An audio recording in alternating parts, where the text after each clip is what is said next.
কিছু মানুষ রাসূলুল্লাহদের দোষ ধরে। আপনারা বলবেন হুজুর এরা কারা কারা আপনারা বুঝে নেবেন। উলামায়ে কেরাম কোন দলের ব্যাপারে যদি বলেন যে এরা রাসূলদের দোষ ধরে, ওই দলের কাছেও যাওয়া যাবে না, ঈমান আমল ধ্বংস হবে।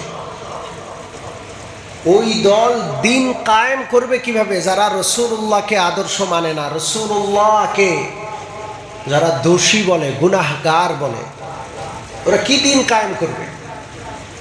নবীগণ পাপ করেন না, নবুয়ত লাভের আগেও নবুয়ত লাভের পরেও। অতএব কোন দল বা কোনো ব্যক্তির ব্যাপারে যদি আলেমরা এটা বলেন যে এরা নবীদের দোষ ধরে, ওদের কাছে যাওয়া যাবে না। পরিষ্কার কথা, ওদের ধারে কাছে যাওয়া যাবে না। ওরা গোমরা, ওরা পথ হারা, পথভ্রষ্ট। পরিষ্কার কথা। সময় নাই, নবীদের অনেক অনেক জায়গায় দোষ ধরছে। হযরত ইব্রাহিম আলাইহিস সালামের দোষ ধরছে, হযরত মুসা আলাইহিস সালামের দোষ ধরা হলো, হযরত নূহ আলাইহিস সালামের দোষ ধরা হয়েছে, হযরত ইউনূস আলাইহিস সালামের দোষ ধরা হয়েছে, হযরত ইউসুফ আলাইহিস সালামের দোষ ধরা হয়েছে, হযরত দাউদ আলাইহিস সালামের দোষ ধরা হয়েছে। কেউ তো আর বাকি নাই, বড় বড় নবীদের দোষ ধরছে। সম্মানিত উপস্থিতি, এই জন্য সতর্ক আর সাবধান থাকতে হবে। ইসলাম একটা সংরক্ষিত ধর্ম, কিয়ামত পর্যন্ত এই ধর্মকে হেফাজত আর সংরক্ষণ করবেন স্বয়ং কে? আর এর সংরক্ষণ করাবেন আল্লাহ আলেমদের মাধ্যমে। এর উপর কেউ আঘাত করবে, আলেমরা প্রতিহত করবে, মেনে নিবে না। আলেমরা ইসলামকে খাঁটি রাখার জন্য আলেমরা চিৎকার করে উম্মতকে সতর্ক সজাগ করবে, প্রয়োজনে জান দিবে। তাও যারা বাতিলপন্থী তাদের সাথে কখনো আলেমরা আপোষ করবেন না। সম্মানিত মুসল্লিয়ানে কিরাম, মহান আল্লাহ রাব্বুল আলামিন যুগে যুগে মানুষের হিদায়াতের জন্য, মানুষকে পথ প্রদর্শন করার জন্য, জান্নাতের পথ দেখানোর জন্য, নিজের রেজামন্দির পথ দেখানোর জন্য দুটা জিনিস পাঠিয়েছেন। এক নম্বর কিতাবুল্লাহ, আল্লাহ তাআলা যুগে যুগে কিতাব পাঠিয়েছেন, আসমানি কিতাব, আসমানি গ্রন্থ।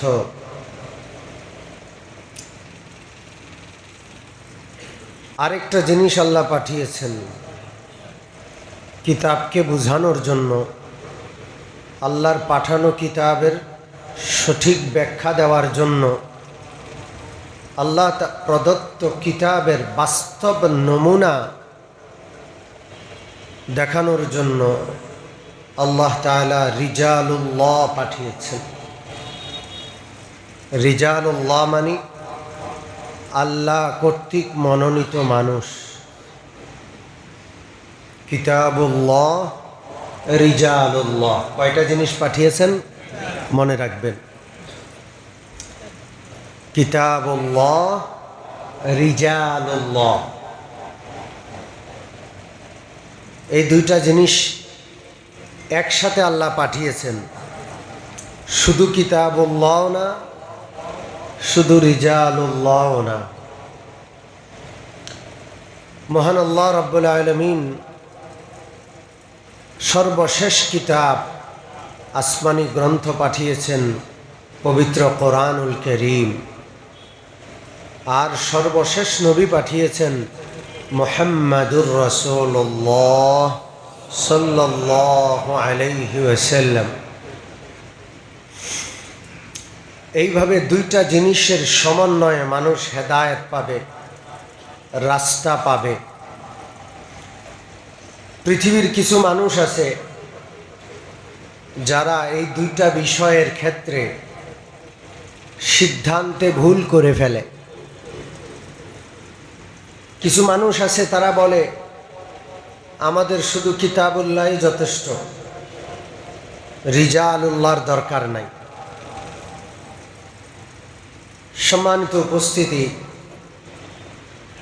সর্বশেষ কিতাব পবিত্র কোরআন, এটা চূড়ান্ত কিতাব, কিয়ামত পর্যন্ত থাকবে।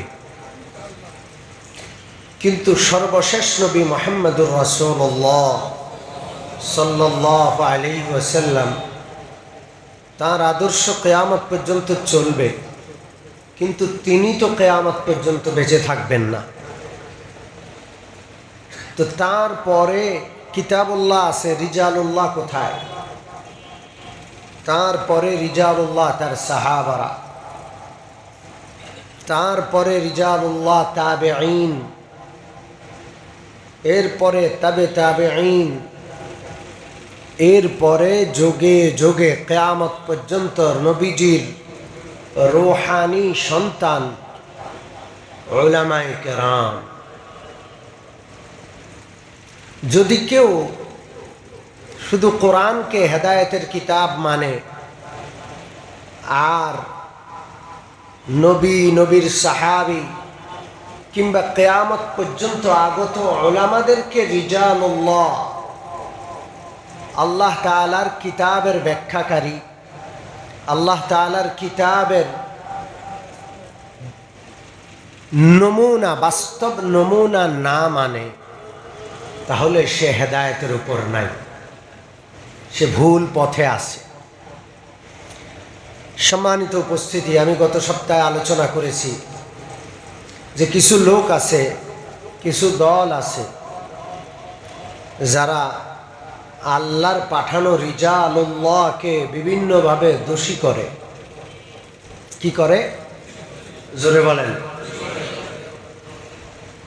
কিতাবুল্লাহর ভুল ধরার সাহস পায় না, কিন্তু রিজালুল্লাহর ভুল ধরে। রিজালুল্লাহর মধ্যে এক নম্বর হলো নবীগণ। কারা? জোরে বলেন। আল্লাহ কর্তৃক মনোনীত নির্বাচিত বান্দারা হলেন নবী। সূরা ফাতিহার মধ্যে রিজালুল্লাহর আলোচনা আছে। ইহদিনাস সিরাতাল মুস্তাকিম সিরাতাল্লাযীনা আন'আমতা আলাইহিম। আল্লাহ আমাদেরকে সঠিক সরল পথ দেখান, হেদায়েত করেন, সঠিক সরল পথে পরিচালিত করুন। এই সঠিক সরল পথ কোনটা? সিরাতাল্লাযীনা আন'আমতা আলাইহিম, তাদের পথে যাদেরকে আপনি পুরস্কৃত করেছেন। আল্লাহর পুরস্কার প্রাপ্ত বান্দাদের পথে পরিচালিত করার জন্য আল্লাহর কাছে প্রত্যেক রাকাতে আমরা দোয়া চাই, দোয়া করি। এই পুরস্কার প্রাপ্ত বান্দারা কারা? সূরাতুন নিসা আল্লাহ তাআলা বলছেন, উলাইকা আলাইহিম আলাল্লাযীনা আন'আমাল্লাহু আলাইহিম মিনান নাবিয়্যিনা ওয়াস-সিদ্দীকিনা ওয়াশ-শুহাদা'i ওয়াস-সালিহিন। এরা হলেন নবীগণ, নবিয়্যিন, সিদ্দীকিন, সিদ্দিকগণ, মহাসত্যের অনুসারীগণ, শহীদগণ এবং কিয়ামত পর্যন্ত সুলাহা, সালেহীন, নেককার বান্দাগণ। আপনারা বলেন নবীর দরজা বন্ধ, নবী আর আসবে না, কিন্তু সিদ্দিকের দরজা কি বন্ধ? জোরে বলেন। শহীদ, শুহাদা, শহীদদের দরজা বন্ধ? সালেহীন, সুলাহা, আল্লাহর নেককার বান্দাদের দরজা বন্ধ না আছে? খোলা আছে, কিয়ামত পর্যন্ত আসবে। একটা দল আছে যারা নবীদেরকে দোষারোপ করে, নবীদের দোষ ধরে, ভুল ধরে। আহলে সুন্নাত ওয়াল জামায়াতের আকীদার বিশ্বাস হলো সমস্ত নবীগণ নিষ্পাপ। নবীগণ কি? নবীদের পাপ আছে? জোরে বলেন। নবুয়ত লাভ করার আগেও তারা নিষ্পাপ, নবুয়ত লাভ করার পরে তো নিষ্পাপই, নবুয়ত লাভের আগে পরে কখনো তারা পাপ করেন নাই, সমস্ত নবী নিষ্পাপ। একদল লোক নবীকে নিষ্পাপ মানে না। প্রথমে আমরা আপনাদেরকে শোনাবো নবীরা যে নিষ্পাপ এর পক্ষে দলিল কি। প্রথম আয়াত যেটা সূরাত আলে ইমরানে রয়েছে, ভুল হয়েছে, সূরাতুল আহজাবে রয়েছে। লাকাদ কানা লাকুম ফি রাসূলিল্লাহি উসওয়াতুন হাসানাতুন লিমান কানা ইয়ারজুল্লাহা ওয়াল ইয়াওমাল আখির ওয়া যাকারাল্লাহা কাসীরা।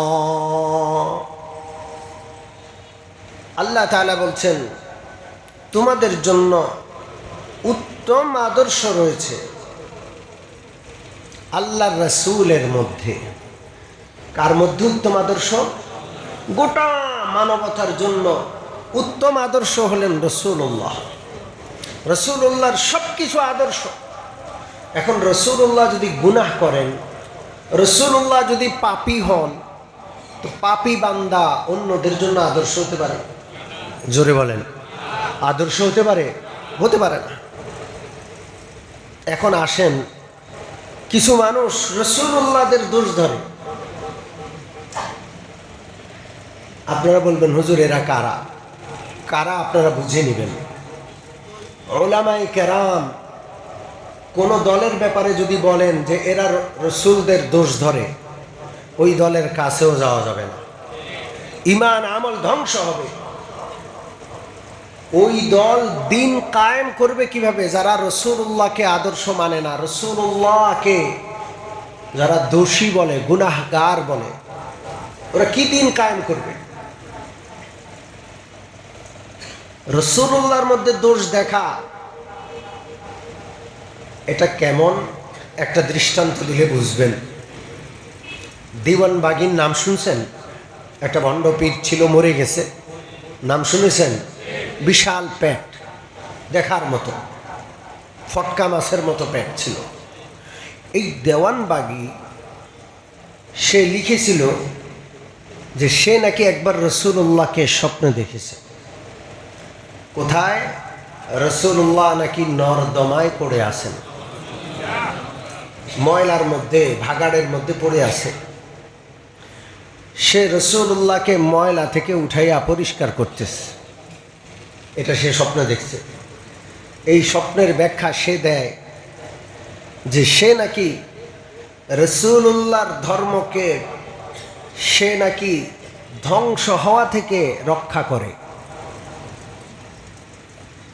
তো এই স্বপ্নের ব্যাখ্যায় উলামায়ে কেরাম বলেন রাসূলুল্লাহ, আল্লাহর রাসূলগণ হলেন আল্লাহর সবচেয়ে প্রিয় বান্দা। আল্লাহ তাআলা সমস্ত দোষ ত্রুটি থেকে তাদেরকে মুক্ত রাখেন।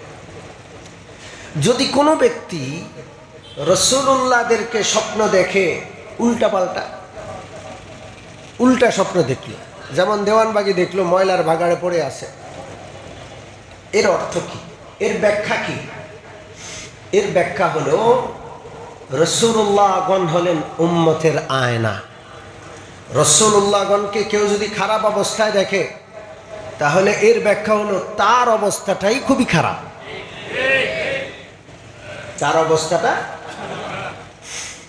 এই যুগে তো আয়না আছে, আগের যুগে আয়না ছিল না। কি ছিল না? আয়না ছিল না। আয়না খুব দামি জিনিস। আয়না রাজপ্রাসাদে থাকতো, রাজ পরিবারের কাছে আয়না থাকতো, সবার কাছে আয়না থাকতো না। মানুষ আয়নার কথা শুনতো, আয়না কোনোদিন দেখতো না, দেখে নাই। জাদুঘরে গিয়ে আয়না দেখতো। তো এক হাবশি লোক, হাবশি, কালা, বদসুরত, কুশ্রী, দেখতে সুন্দর না, একবারে বিশ্রী চেহারা, সে একদিন রাস্তা দিয়ে হেঁটে যায়, দেখে রাস্তার মধ্যে আয়না পড়ে আছে। কি পড়ে আছে? আয়না একটা পড়ে আছে। আয়না কি জিনিস সে তো জানে না। সে আয়নাটা তুলে এমনি করে ধরলো চেহারার সামনে। আয়না ধরলে চেহারার সামনে কি দেখা যায়? জোরে বলেন। চেহারাটাই দেখা। ও আয়না তুলে ধরে দেখে যে বিশ্রী এক সুরত আয়নার মধ্যে। সে আয়নাটারে ফিক্কে ফেলাই দিতে, ফিক্কে ফেলাই দিয়ে বলে, তোরে মানুষ রাস্তায় ফেলাইছে তো এই জন্যই, তুই বড় বদসুরত, তোর চেহারা বড় খারাপ, এই জন্যই তো তোরে রাস্তায় ফেলাই দিচ্ছে। বলেন আয়না বদসুরত, আয়না খারাপ, আয়না কুশ্রী, আয়না বিশ্রী না তার চেহারা বিশ্রী?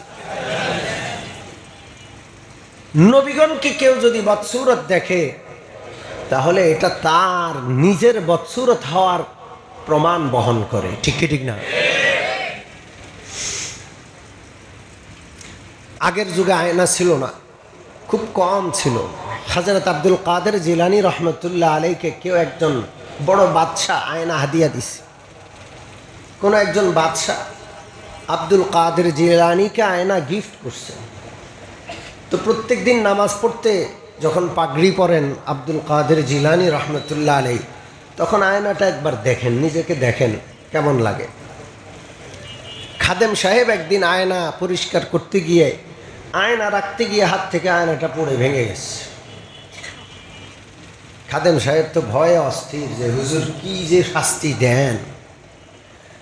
তো আব্দুল কাদের জিলানী রহমতুল্লাহ আলাই নামাজের আগে যখন পাগড়ি পরলেন, তখন খাদেম সাহেব এসে শরীর কাঁপতেছে ভয়ে, কিভাবে বলবেন আয়না ভেঙে গেছে। তখন একটা কবিতার মাধ্যমে খাদেম সাহেব বলছেন, আজ কাজা আয়নায় চিনি শকাস, আজ কাজা আয়নায় চিনি শকাস।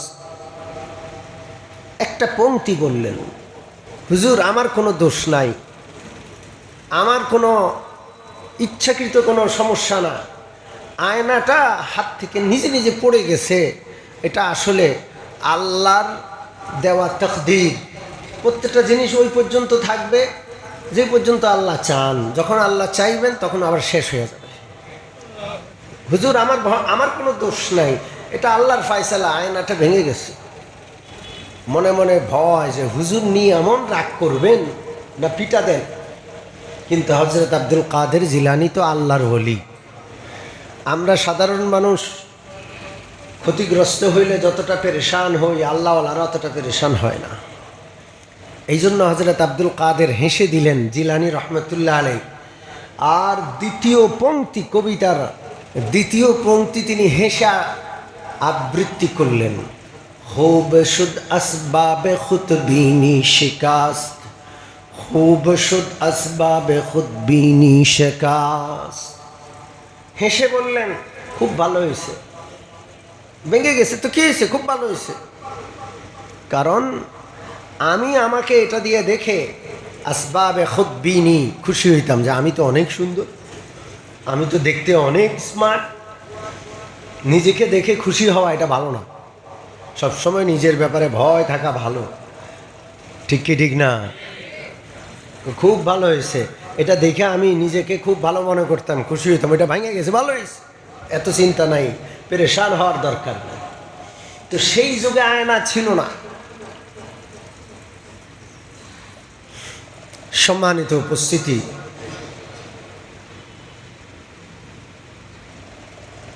এক লোকের বাপ মারা গেছে। তো বাপের একটা বক্স ছিল, বক্স। বাপে প্রত্যেক দিন বক্স খুলে কি জানি খুব গোপনে গোপনে দেখত।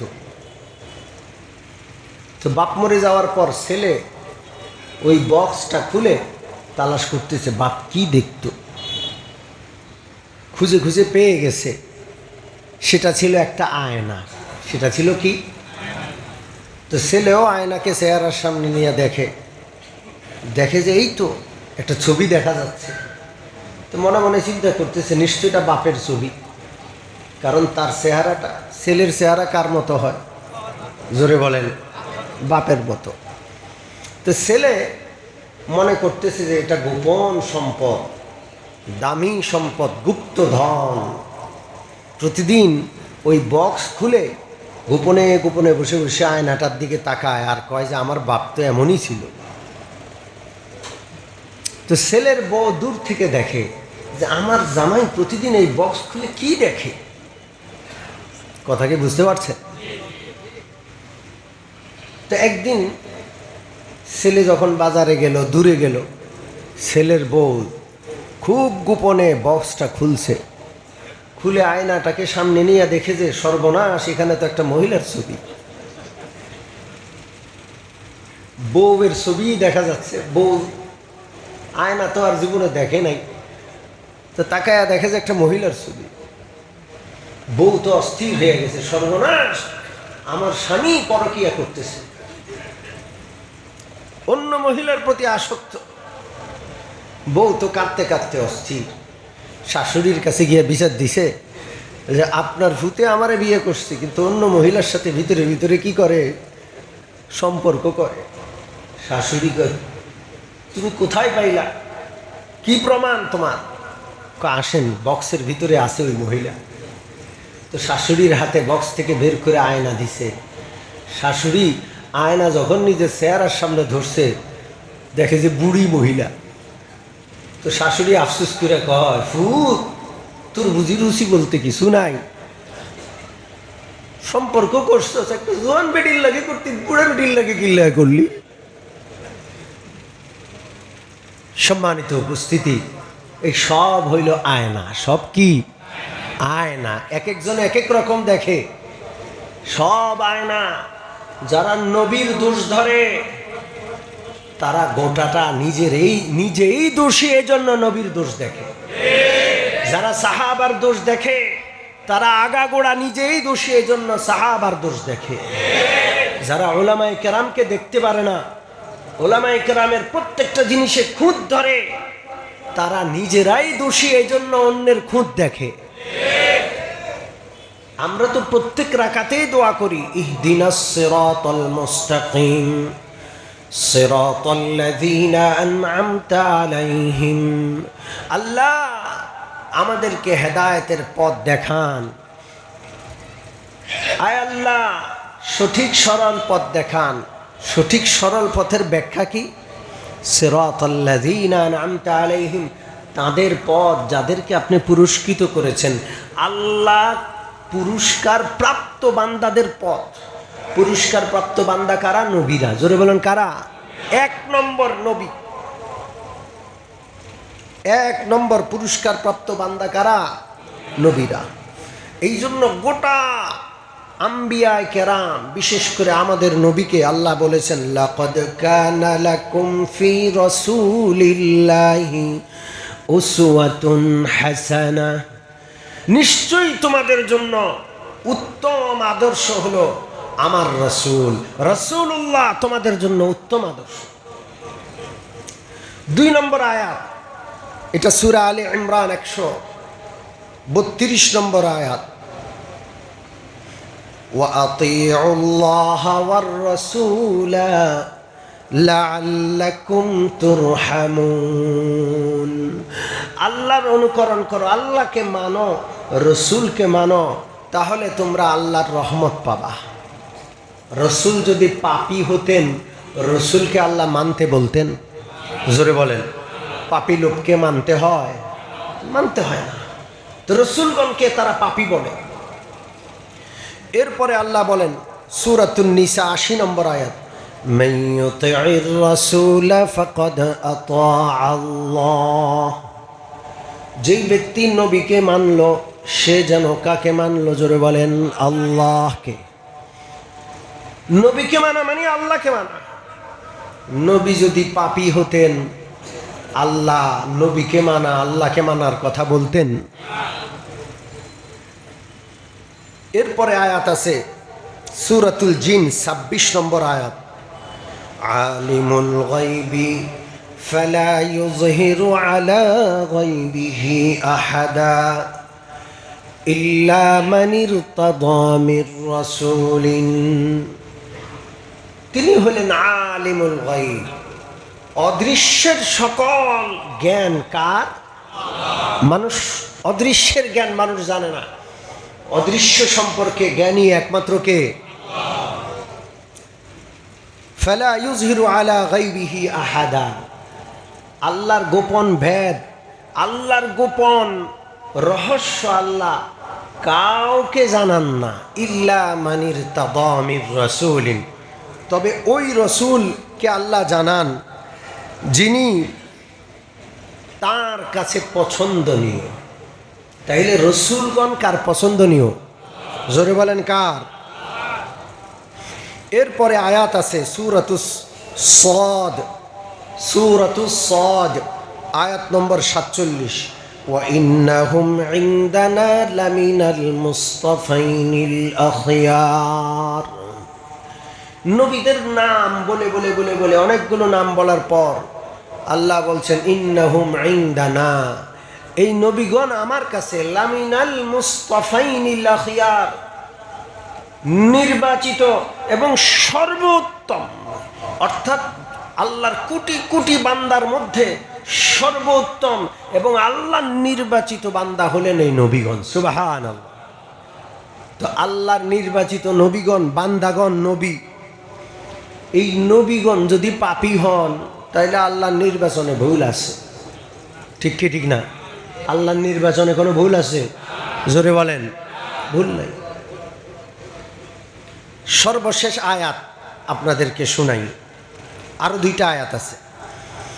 কুল ইন কুনতুম তুহিব্বুনাল্লাহা ফাত্তাবিউনি ইউহিব্বুকুমুল্লাহু ওয়া ইয়াগফির লাকুম যুনুবাকুম ওয়াল্লাহু গফুরুর রহিম। আলে ইমরান আয়াত নম্বর 31। আল্লাহ বলছেন, এই নবী আপনি বলে দিন, তোমরা যদি আল্লাহকে ভালোবাসো তাহলে আমি নবীর অনুকরণ করো। নবীকে মানলে কি হবে? ইউহিব্বুকুমুল্লাহ, আল্লাহ তোমাদেরকে ভালোবাসবেন। ওয়া ইয়াগফির লাকুম যুনুবাকুম, তোমাদের সব গুনাহ আল্লাহ মাফ করে দিবেন। তাহলে নবীর অনুকরণ করলে আল্লাহর ভালোবাসা পাওয়া যাবে, গুনাহ মাফ হয়ে যাবে। নবীরা নিজেরা যদি গুনাহগার হন তো গুনাহগার উম্মতি নবীকে অনুকরণ করে গুনাহ মাফ হবে কিভাবে? নবীরা নিষ্পাপ, এই জন্য নিষ্পাপ নবীর অনুসরণ করে গুনাহগার বান্দা আল্লাহর ক্ষমা পাবে। ঠিক কি ঠিক না? সর্বশেষ আয়াত, লা ইয়ানালু আহদিজ জালিমিন, সূরা বাকারার 124 নম্বর আয়াত। লা ইয়ানালু আহদিজ জালিমিন, যারা জালেম, যারা পাপী, তারা আমার দেওয়া নবুয়ত লাভ করবে না। হযরত ইব্রাহিম দোয়া করছিলেন, আল্লাহ আমার আওলাদদেরকে আপনি কবুল করেন, আমার আওলাদদেরকে সঠিক পথ দেখান। আল্লাহ বলছেন, শুনে নাও, লা ইয়ানালু আহদিজ জালিমিন, আমি আল্লাহর ওয়াদাকৃত পুরস্কার জালেমরা কখনো পাবে না। যারা পাপী গুনাহগার তারা জালেম। নবীগণ কি পাপী? নবীগণ নবুয়ত পেয়েছেন তারা নিষ্পাপ হওয়ার কারণে। এখন আপনি বলবেন, হুজুর নবীগণের পাপের কথা কারা বলে, কিভাবে বলে? আশ্চর্য হবেন আপনি। হযরত আদম আলাইহিস সালাতু ওয়াস সালাম ভুলে নিষিদ্ধ ফল খেয়েছেন। কি খেয়েছেন? জোরে বলেন। তাকে আল্লাহ জান্নাত থেকে পৃথিবীতে পাঠিয়েছেন। আর আমরা কিয়ামত পর্যন্ত কোটি কোটি আদম সন্তান দুনিয়াতে আসি। এখন এই ঘটনাটা বর্ণনা করে হযরত আদমকে পাপী সাব্যস্ত করছে। নাউজুবিল্লাহ বলবেন, জোরে বলেন নাউজুবিল্লাহ।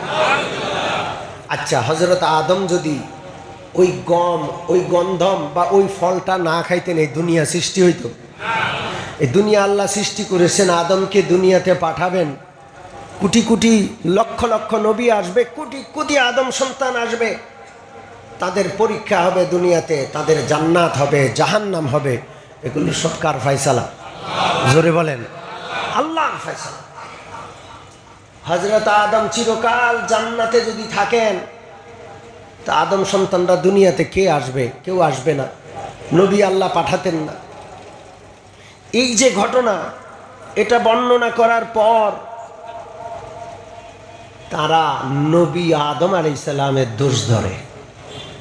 আদম আলাইহিস সালাম পাপী, গুনাহগার, তিনি ছিলেন নবী, তিনি পাপের অতল গহ্বরে তলিয়ে গেছেন, নাউজুবিল্লাহ, এই সমস্ত শব্দ ব্যবহার করেছে।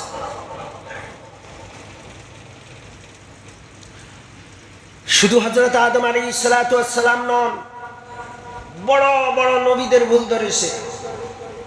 এমনকি মুহাম্মাদুর রাসূলুল্লাহ সাল্লাল্লাহু আলাইহি ওয়াসাল্লামের ভুল ধরেছেন। সূরাতুন নাসর, বিদায় হজের পরে আল্লাহ তাআলা সূরাতুন নাসর নাযিল করলেন।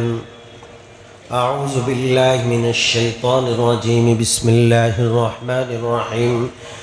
ইযা জাআ নাসরুল্লাহি ওয়াল ফাth, ও নবী, যখন আল্লাহ তাআলার সাহায্য আসলো, বিজয় আসলো, ওয়ারাআইতান নাসা ইয়াদখুলুনা ফি দীনিল্লাহি আফওয়াজা, আপনি দেখতে পাচ্ছেন শত শত হাজার হাজার লক্ষ লক্ষ লোক দলে দলে আল্লাহর দ্বীনে প্রবেশ করছে, ইসলাম গ্রহণ করছে।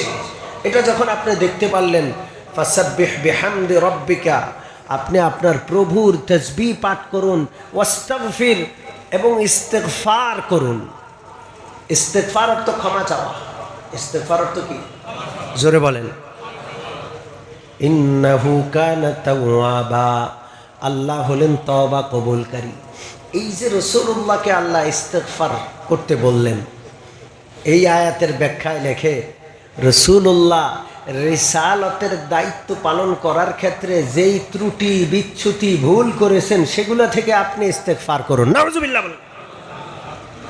আমি জিজ্ঞেস করি, রাসূলুল্লাহ রিসালতের দায়িত্ব পালন করার ক্ষেত্রে কোনো ত্রুটি করেছেন? জোরে বলেন। আল্লাহর নিয়ম হলো যে কোনো আমলের পরে ইস্তেগফার করা, এটা আল্লাহর নিয়ম। বান্দারাও করে, নবীরাও করে। বান্দাদের ইস্তেগফার আর নবীদের ইস্তেগফার এক নয়। বান্দাদের ইস্তেগফার দ্বারা গুনাহ মাফ হয়, নবীদের ইস্তেগফার দ্বারা দরজা বুলন্দ হয়। দুটোটা কি এক? জোরে বলেন। কিন্তু ওই ব্যাখ্যাকারী, ওই মুফাসসির, তিনি এই আয়াতের ব্যাখ্যায়, সূরাতুন নাসরের ব্যাখ্যায় লিখেছেন, আল্লাহর রাসূল নবুয়তি দায়িত্ব পালনের ক্ষেত্রে যেখানে যেখানে ভুল হয়েছে, ত্রুটি হয়েছে, অবহেলা হয়েছে, সেগুলোর জন্য তিনি নাকি ইস্তেগফার করবেন। দেখছেন কি নিকৃষ্ট তাফসীর! আহা, উলামায়ে কেরাম এই ভুলগুলো ধরেছেন। সম্মানিত উপস্থিতি, অতএব আহলে সুন্নাত ওয়াল জামাতের আকীদা আর বিশ্বাস হলো নবীগণ পাপ করেন না, নবুয়ত লাভের আগেও, নবুয়ত লাভের পরেও। অতএব কোনো দল বা কোনো ব্যক্তির ব্যাপারে যদি আলেমরা এটা বলেন যে এরা নবীদের দোষ ধরে, ওদের কাছে যাওয়া যাবে না। পরিষ্কার কথা, ওদের ধারে কাছে যাওয়া যাবে না। ওরা গোমরা, ওরা পথ হারা, পথভ্রষ্ট। পরিষ্কার কথা। সময় নাই, নবীদের অনেক অনেক জায়গায় দোষ ধরছে। হযরত ইব্রাহিম আলাইহিস সালামের দোষ ধরছে, হযরত মূসা আলাইহিস সালাতু ওয়াস সালামের দোষ ধরা হলো, হযরত নূহ আলাইহিস সালামের দোষ ধরা হয়েছে, হযরত ইউনূস আলাইহিস সালাতু ওয়াস সালামের দোষ ধরা হয়েছে, হযরত ইউসুফ আলাইহিস সালাতু ওয়াস সালামের দোষ ধরা হয়েছে,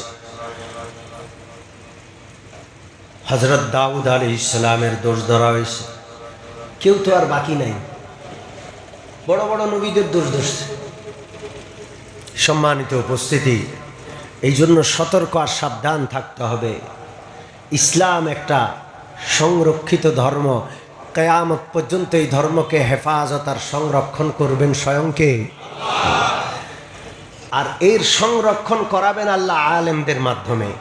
এর উপর কেউ আঘাত করবে, আলেমরা প্রতিহত করবে, মেনে নিবে না। আলেমরা ইসলামকে খাঁটি রাখার জন্য আলেমরা চিৎকার করে উম্মতকে সতর্ক সজাগ করবে, প্রয়োজনে জান দিবে।